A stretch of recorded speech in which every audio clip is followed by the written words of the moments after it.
একদিন হযরত আবু হুরায়রা রাদিয়াল্লাহু তাআলা আনহু রাসূলুল্লাহ সাল্লাল্লাহু আলাইহি সাল্লামের কাছে এসে কাঁদছিলেন। রাসূলুল্লাহ সাল্লাল্লাহু আলাইহি সাল্লাম তাকে দেখে জিজ্ঞাসা করলেন, হে হুরায়রা, তুমি কাঁদছো কেন? হুরায়রা বললেন, আমার মা আমাকে মেরেছেন। রাসূলুল্লাহ সাল্লাল্লাহু আলাইহি সাল্লাম জিজ্ঞাসা করলেন, কেন?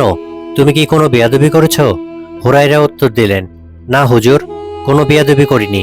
আপনার দরবার থেকে বাড়ি যেতে আমার রাত হয়ে গিয়েছিল। দেরির কারণ জিজ্ঞাসা করায় আমি আপনার কথা বললাম।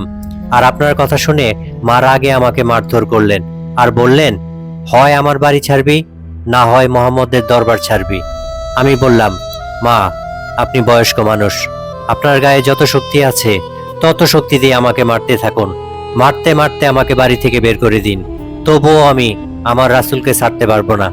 হুরায়রার কথা শুনে রাসূলুল্লাহ সাল্লাল্লাহু আলাইহি সাল্লাম বললেন, তোমার মা তোমাকে বের করে দিয়েছেন, আর এজন্য আমার কাছে তুমি নালিশ করতে এসেছো? আমার তো এখানে কিছুই করার নেই। আবু হুরায়রা বললেন, হে আল্লাহর রাসূল, আমি আমার মায়ের বিরুদ্ধে এখানে নালিশ করতে আসিনি। রাসূলুল্লাহ সাল্লাল্লাহু আলাইহি সাল্লাম বললেন, তাহলে কেন এসেছো?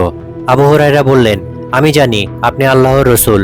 আপনি যদি হাত উঠিয়ে আমার মায়ের জন্য দোয়া করতেন যেন আল্লাহ আমার মাকে হেদায়েত দান করেন, তখনই রাসূলুল্লাহ সাল্লাল্লাহু আলাইহি সাল্লাম হাত উঠিয়ে মহান আল্লাহর দরবারে দোয়া করলেন, হে আল্লাহ, আপনি আবু হুরায়রার আম্মাকে হেদায়েত দান করুন।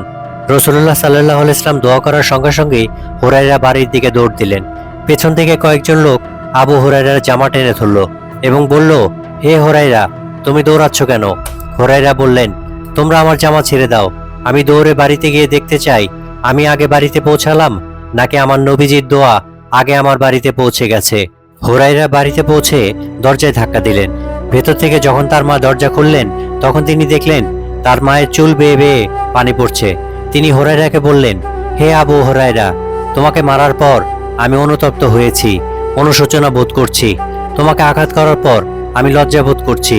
হে হুরায়রা, আমি গোসল করেছি, আমাকে এখনই রাসূলুল্লাহ সাল্লাল্লাহু আলাইহি সাল্লামের দরবারে নিয়ে চলো।